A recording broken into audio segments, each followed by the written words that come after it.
Most couples think retirement falls apart because of money, but in my experience, that's usually not what happens. After more than 12 years in financial planning and working with over 100 families to plan for retirement, I've noticed something surprising. When a retirement plan fails, the first thing to break is rarely the portfolio. It's often a conversation that never happened. One person was ready to retire, the other one wasn't. One person dreamed about traveling, while the other wanted to stay close to the grandkids. One person looked at the numbers and felt confident, and the other was lying awake at 2 a.m., wondering whether they really had enough. And neither of them realized how far apart they were until the decision was right in front of them. And that's when the tension starts. Because retirement isn't just a financial transition, it's a life transition. And if you're not aligned on what comes next, even a great financial plan can start to unravel. I'm going to walk you through the case of a couple who are both 56 years old with $900,000 saved between them and the 5 conversations that will determine whether they can both retire before 62. Not 5 financial strategies, 5 conversations. Because the couples who navigate retirement successfully don't start with a spreadsheet. They start by getting on the same page. And once that happens, the money decisions become much easier. I'm Daniel Miller, and I help families steward their wealth with purpose and generosity. If this resonates with you, give it a like and subscribe for more. Let me introduce you to Mike and Sarah. They're both 56 and have been married for 28 years. Mike works for a company he's been at for 12 years. He makes about $140,000 a year, and his employer covers his health insurance. He's good at his job, but if you asked him honestly, he'd tell you he's been ready to leave for the last 3 years. He's tired, and he's ready for the next chapter. Sarah runs a small business. Her income varies year to year, but it averages around $110,000. She built it from scratch, and she's proud of what it's become. But the pace is wearing on her, and she's starting to wonder how much longer she wants to keep it going. Here's what their financial picture looks like. Mike has about $480,000 in a traditional 401k through his work and $60,000 in a Roth IRA. Sarah has $200,000 in a SEP IRA, which is the only retirement savings tool she's used for her business. They also have $80,000 in a joint brokerage account and about $80,000 in cash. Their home is worth $420,000 and it's paid off. Total net worth is roughly $1.3 million. But the investable piece, the funds that actually are for retirement, is about $900,000. Now their combined spending is about $7,500 a month, and they give $400 a month to their adult son to help him out. And as you'll see, getting that down closer to $7,000 a month of expenses and stopping that $400 gift ends up being one of the simplest high impact changes that we make to their plan. Now here's the thing about Mike and Sarah. They've been talking about retirement for years. Wouldn't it be great to be done by 60? Maybe we could travel more. I'm so tired of this, are things that they've said. But when I asked them if they'd actually sat down together and talked about what retirement looks like, not the idea of it, the actual reality of it, they both got quiet because they hadn't. They'd been assuming they were on the same page. And in my experience, that assumption is where most couples get into trouble. So the first conversation Mike and Sarah need to have is the one that most couples skip entirely because they assume the answer is obvious. Conversation 1, do we actually agree on what retirement looks like? When Mike and Sarah came in, I asked them both the same question separately. What does a perfect Tuesday look like in retirement? Not a vacation or a special occasion, just a normal Tuesday. Mike said he wanted to wake up without an alarm, get coffee, go for a walk, and have the freedom to take a trip whenever he felt like it. He talked about road trips, national parks, maybe spending a month somewhere warm in the winter. My kind of guy. Sarah's answer was different. She said she wanted to be close to home. She wanted to see her grandkids more. She wanted a garden. She wanted to volunteer at her church. She mentioned travel, but when I pressed her on it, her version of travel was a long weekend a few times a year, not a month in another state. Neither answer is wrong, but they're not the same answer. And that matters more than most people realize, because the life that you're planning for determines the number you need. If Mike's version of retirement costs $95,000 a year and Sarah's costs $70,000, and they've been planning based on some vague number in between, neither person actually gets the retirement they're imagining. I've seen this exact dynamic play out with a lot of couples. They've been using the word retirement for years, like it means the same thing to both of them. But when you actually sit down and ask each person what they want, specific, detailed, honest answers, you often find two different visions. And this isn't a crisis, but it is a starting point. Because once you know what each person actually wants, you can start building something that works for both of you. But if you skip this conversation and jump straight into the spreadsheet, you're building a plan for a life that one of you doesn't actually want to live. And no amount of money fixes that. For Mike and Sarah, this conversation didn't happen in one sitting. It took a few weeks of them actually talking at home, getting specific, being honest about what mattered most to each of them. And by the time they came back in, they had something they'd never had before. A shared picture of what they were building toward. Not Mike's version, not Sarah's version, their version. And that's what the financial plan gets built around. But once they agreed on what retirement looks like, the next question surprised them because it's one most couples never think to ask. Conversation number 2 is who retires first.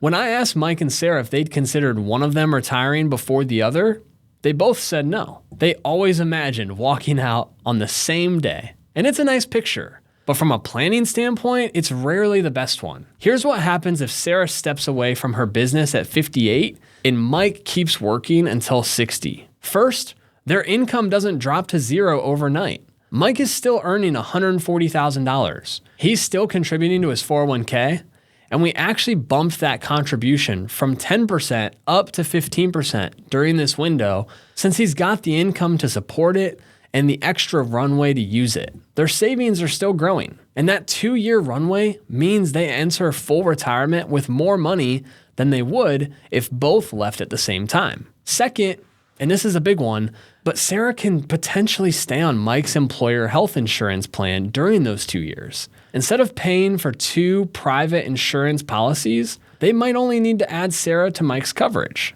Private health insurance for 2 people in their late 50s could easily run $2,000 to $2,500 a month or more, depending on where they live. Staying on an employer plan could cut that by half or more. Over 2 years, that's potentially $25,000 to $35,000 in savings that stays invested and keeps growing. Now, here's something rarely considered. When Sarah is retired and Mike is still going to work every morning, it changes the dynamic. Sarah has freedom, Mike doesn't. And that can feel unfair even when both people agree to it. I've seen couples navigate this really well. They set expectations, they talk about it openly, they treat those 2 years as a transition and not a sacrifice. And I've also seen it create tension where one person feels like they're carrying the weight while the other one is enjoying life. So this isn't just a financial decision, it's a conversation about how the transition works, how long it lasts, and what both people are actually comfortable with. For Mike and Sarah, we talk through why Sarah might go first. It's because her income is variable and she's more worn down, while Mike's job is stable and his employer covers healthcare. And that logic made sense for them. But it doesn't have to work that way. If Mike was the one completely burned out and Sarah's business was still energizing her, the calculation would flip. The point isn't that one answer is right. The point is that, quote, we both leave on the same day is an assumption and not a plan. And questioning that assumption can significantly change the financial picture. But once they decide who retires first and when, there's a much bigger conversation waiting. Because Mike and Sarah have been building their money separately for 25 years, and they've never looked at it as one connected system. Conversation number 3, how do we use everything we've built together? For 25 years, Mike and Sarah have been building their money in separate places. Mike has his 401k, Sarah has her SEP IRA. They have a joint brokerage account, and they have cash and savings. They each have their own Social Security benefit based on their own work history. When I asked them how they think about all this, they said what most couples say. Mike's money is his, Sarah's is hers. We'll figure it out when the time comes. And that's how most people think about it. It's also one of the most expensive assumptions a couple can make. So let me walk you through how I'd actually work through this with Mike and Sarah if they were sitting across from me right now. The first thing I'd look at is Social Security. Mike's benefit at full retirement age is roughly $2,800 a month, and Sarah's is about $2,200. Their plan before meeting with me was for both of them to take it at 62, as early as possible. So let's see what that actually looks like. At 62, Mike's benefit drops to roughly $1,960 a month due to the early filing reduction. Sarah's drops to about $1,540. Combined, that's about $3,500 a month coming in from Social Security. Now let's try something different. What if Sarah still takes hers at 62, bringing in some early income, but Mike waits until 65? Sarah's $1,540 starts coming in at 62, so they're not pulling as hard from their portfolio in those early years. And Mike's benefit keeps growing. At 65, instead of $1,960, Mike's benefit climbs to roughly $2,520, just shy of his full $2,800 a month benefit, but a meaningful jump from claiming early. Now their combined Social Security is roughly $4,060 a month instead of $3,500. And that's an extra $560 every single month. Over 25 years, that difference could be well over $150,000 in additional lifetime income. When I showed Mike and Sarah that number, Mike's first reaction was, but I'm giving up 3 years of payments. And he's right. The break-even point, the age where waiting actually pays off, is somewhere in the late 70s for him. Using the optimal one-size-fit-all Social Security timing would suggest that both Mike and Sarah wait until 70. This is one example of how personalized financial planning is so important for your future. If Mike and Sarah waited until 70, that would be 8 years where they had no income and are needing to deplete their retirement savings. As you can see, doing this would drop their retirement probability of success down 3%. By running the numbers and analyzing the cash flows, we found that 62 and 65 make the most sense for Mike and Sarah's unique situation. So just by coordinating who files when, instead of both defaulting to 62, the plan already looks different. But here's where it gets really interesting. If Mike delays Social Security to 65, that means from age 60 to 65, there's a window of 5 years where taxable income is low. There's no salary, only Sarah's Social Security at 62, and then whenever they pull from accounts to cover living expenses. And that window is one of the most valuable tax planning opportunities that exist. During those low-income years, they can take portions of Mike's traditional 401k and Sarah's SEP IRA, that's about $680,000 in pre-tax money between them, and convert some of it into a Roth. They'll pay taxes on the conversion, but the rate they pay during this low income window could be dramatically lower than what they'd pay later when Social Security, required distributions, and everything else starts stacking on top of each other. It's also likely a lower bracket than when they were working and making a $260,000 household income. And once that money is in a Roth, it grows tax-free, comes out tax-free, doesn't count toward future required distributions, doesn't make their Social Security more taxable down the road. And if they pass it to their kids receive it tax-free. So one decision, delaying Mike's Social Security, opened the door for a second decision, Roth conversions during this low-income window that could save them tens of thousands of dollars in taxes over their full retirement. And that's what I mean by looking at this as one system. Now here's the tension. Every dollar they convert to Roth counts as taxable income for that year. And for a married couple filing jointly, that income determines their ACA healthcare subsidies. So if they convert $80,000 in 1 year and also pull $50,000 to live on, their total income for that year is $130,000. At that level, their ACA subsidies could drop significantly and their healthcare premiums could jump by thousands of dollars. So they can't just convert as much as possible and call it done. They have to thread that needle. Convert enough each year to be meaningful, but not so much that their income spikes and their healthcare costs eat up the tax savings. And that balance, Roth conversions on one side and ACA subsidies on the other, is something you can only plan for when you look at both people's accounts, both people's incomes, and healthcare costs as one connected picture. Now, a lot of couples come in thinking Roth conversions are the most important thing they should be doing. They've read about it online, they've heard about it from a friend, and it might matter for Mike and Sarah. But sometimes the bigger question is whether you're working longer than you actually need to. Because if the plan works at 59 instead of 62, those 3 extra years with your family might be worth more than any tax strategy. I'd rather Mike and Sarah retire a year earlier and do fewer conversions than squeeze out every last dollar of tax savings while spending 3 more years doing something they don't want to. The tax planning matters, but it's not the only thing that matters. One more piece.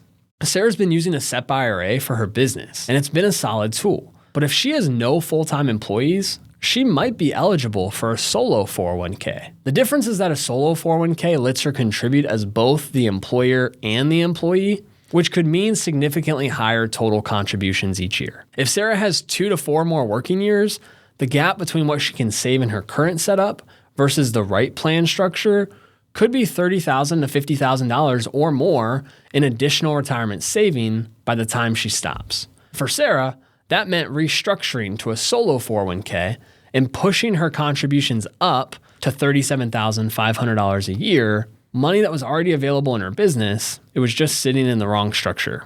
I worked through this with another couple in a similar situation. Successful business, strong income, paying around $50,000 in federal taxes. When we set up the right plan structure, they redirected over $10,000 a year from their tax bill into retirement savings. They didn't earn another dollar. The money was already there. It was just going to the wrong place.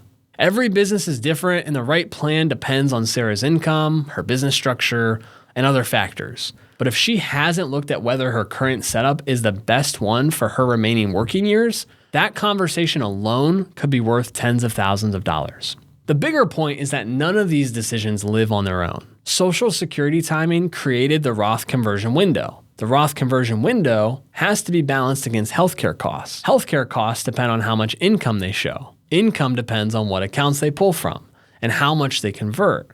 And Sarah's business plan affects how much pre-tax money they'll have to deal with in the first place. When Mike and Sarah walked in, they were thinking about their money as his and hers. But by the time we finished this conversation, they were looking at it as one connected system. And the system, when all the pieces are coordinated, works significantly better than any individual piece optimized on its own.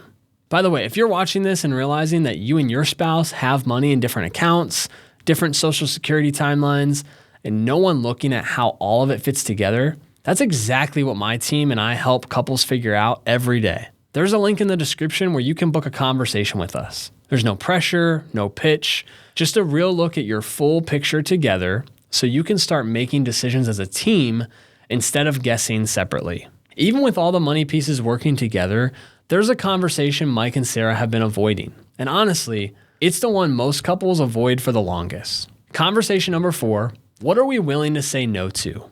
Mike and Sarah have been sending their son $400 a month for about a year. When I asked them when they plan to stop, they looked at each other. Neither one had an answer. And that's not unusual, but it's a problem. Because $400 a month for 5 more years is $24,000 in direct cost. And the money that leaves their portfolio at 56 doesn't just disappear as $24,000. It takes with it all the growth that money could have generated over the next 25 to 30 years of retirement. The real cost is significantly more than the dollar amount they sent. Their son is in his late 20s. He has 35 more working years ahead of him. Mike and Sarah might have 6, and that difference matters. When we modeled their plan, the version that actually worked best had that gift ending now rather than continuing for 5 more years. And that single change was part of what moved their numbers from uncertain to solid. But this conversation is about more than just helping adult kids. It's about what Mike and Sarah are willing to say no to so they can say yes to what matters most. Are they willing to scale back travel expectations if the numbers are tight? Is Sarah willing to close her business a little earlier than planned if that means a smoother transition? Is Mike willing to work 1 more year if it means the plan goes from uncertain to comfortable? Are they both willing to set a clear end date on the help they're giving to their son? The couples I've worked with who are the happiest in retirement aren't always the ones with the most money. They're the ones who had these conversations before they retired. They set boundaries, they agreed on what was non-negotiable, they decided what they were willing to give up, and they made those decisions together instead of avoiding them and hoping it would all work out. One of my clients handled this really well. She figured out a monthly fixed amount she could set aside for her kids, picked a clear end date, and communicated it openly. She told me the conversation was uncomfortable, but afterward, she said she actually felt better about helping because she knew it was intentional and it wasn't quietly draining her future. For Mike and Sarah, it's the same approach. Pick an amount, pick an end date, have the conversation. and separate that money from their retirement savings so it's a conscious choice and not a slow leak. And the last conversation is the one most couples avoid completely because it means talking about things nobody wants to think about. Conversation number 5, what happens if the plan meets real life? This is the conversation that every couple pushes to the bottom of the list because it means talking about what happens if one of you gets sick. What happens if one of you dies early? What happens if the market crashes the year you retire? When I bring this up with Mike and Sarah, I always say the same thing. We're not planning for a disaster. We're planning so that if something unexpected happens, whoever's left standing has a plan that still works. That's not pessimism. That's the most loving thing you can do for each other. So let me walk you through what this actually looks like. Everything that we've built so far, the Social Security coordination, the Roth conversion, the healthcare planning, the spending boundaries, all of it assumes things go reasonably well. Markets grow at a reasonable rate, nobody gets sick, nothing unexpected happens. But what if we change that assumption? What if Mike and Sarah retire at 60 and in year 1 the market drops 25%? Their $900,000 portfolio drops to somewhere around $675,000, and they're still pulling from it to cover living expenses because Social Security hasn't started yet. That combination, a big market drop plus ongoing withdrawals, is one of the most dangerous things that can happen to a retirement plan because you're selling investments at a low price to pay for your life, and those shares never get the chance to recover. It's called sequence of returns risk.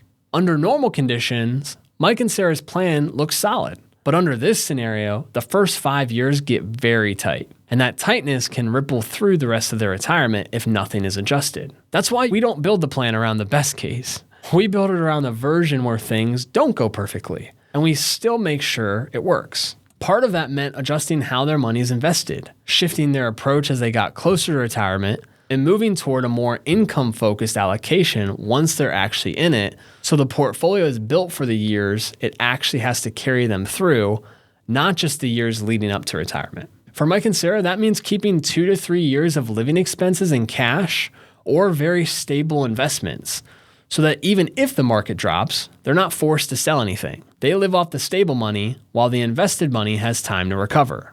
That buffer is the difference between a bad year being a temporary inconvenience and a bad year permanently changing their retirement. Now let's talk about something harder. What happens if Mike dies first? Sarah would potentially receive a survivorship Social Security benefit based on Mike's earnings record. If Mike had delayed his filing and built up a larger benefit, that survivor benefit could be significantly higher than Sarah's own benefit. And that's actually one of the hidden reasons why delaying Social Security matters for couples. It's not just about the person who delays, it's about protecting the surviving spouse's income.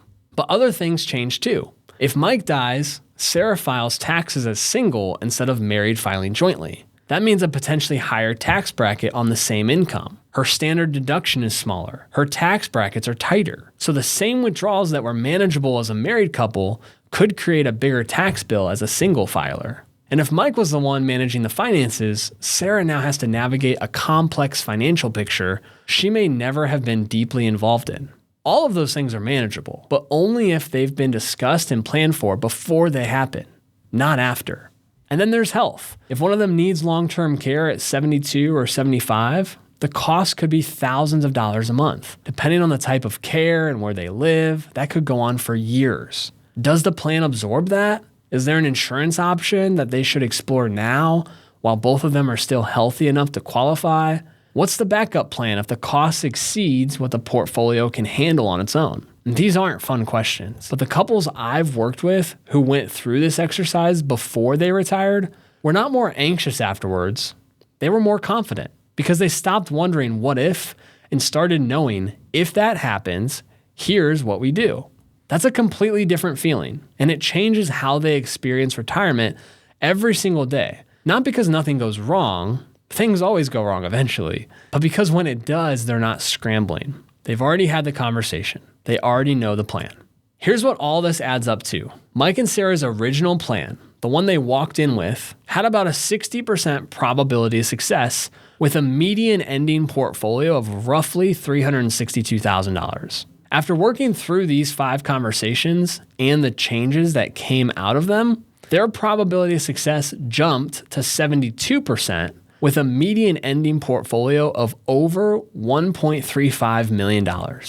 Same couple, same starting point, completely different outcomes just from coordinating the pieces. So can Mike and Sarah retire before 62? Based on the numbers alone, it's possible. With the right coordination, staggering their retirement, optimizing their Social Security filing, managing healthcare costs, using the Roth conversion window, upgrading Sarah's business plan, and setting intentional spending boundaries, the math works. But that's not what actually changed for Mike and Sarah. What changed is that for the first time, they had the conversations. They talked about what retirement actually looks like for each of them, who goes first and why. They looked at their money as one system instead of separate accounts. They had the hard conversation about what they were willing to say no to, and they talked about what happens if life doesn't follow the plan.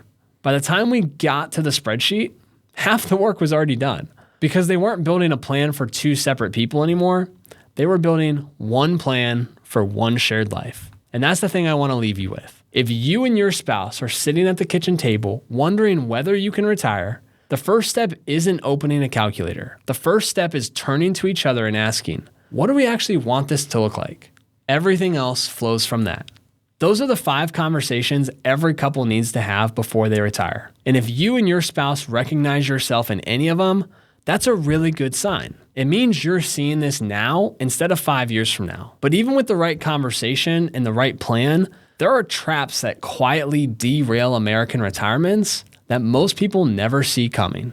I made a video walking through the 5 biggest ones, what they are, how I keep seeing them play out with real families, and exactly what the people who caught them in time did differently. If you want to make sure the plan you just started thinking about doesn't get undone by something you didn't see, that's the next one to watch.